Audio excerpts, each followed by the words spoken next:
আসসালামু আলাইকুম, কেমন আছেন সবাই? আশা করছি ভালো আছেন। তো বলেন তো আমি এখন কোথায়? থাক, আপনাদের বলতে হবে না, আমি বলতেছি। আমি এখন রাজশাহী রেল স্টেশনে। আমি এখন রাজশাহী থেকে ঢাকার উদ্দেশ্যে রওনা দিব। আমাদের ট্রেন ছাড়বে হচ্ছে ওটা 20-এ।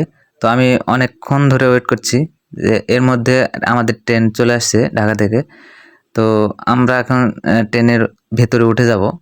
তো উঠতেই দেখি যে আমাদের ট্রেনটা নতুন একবারে ঝকঝকা টকটকা, মানে এত সুন্দর বলে বোঝানো যাবে না। কারণ এই বগিটা হচ্ছে একবারে নতুন, একবারে সবকিছুই ডিজিটাল।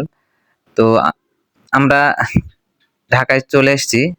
তো আমরা এখন গুলিস্তানে যাব। তো আমরা প্রথমে হচ্ছে গুলিস্তানে আসবো, আসে ওই যে সকালের নাস্তাটা সেরে নেব। যার কারণে আমরা হোটেলে ঢুকে গেছি। তো ঢোকার পরে হচ্ছে এই যে আমি খাইতে বসে গেছি অলরেডি।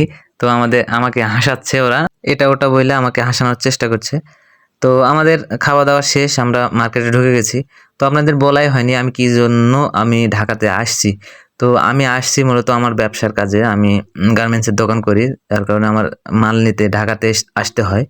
তো আমি গুলিস্তানে এসে মানে মাল কিনে এত ব্যস্ত, আমাদের একদিনের টাইম, এই জন্য আমি ভিডিওটা করতে পারিনি। এখন আমি রিক্সাতে উঠে আমাদের সদরঘাট যেতে হবে। এই যে আমার সাথে আছে আমার মামা।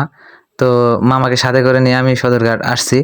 তো সদরঘাটে এসে যে আমরা নৌকাতে চড়ে ওই পারে পার হব, কেরানীগঞ্জ।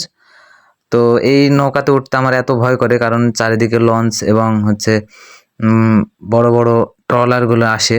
তো যদি কোনো অ্যাক্সিডেন্ট ঘটে যায়, যার কারণে আমার খুব ভয় লাগে। তো এই নৌকাতে উঠতে, কিন্তু কি আর করার, উঠতেই হবে।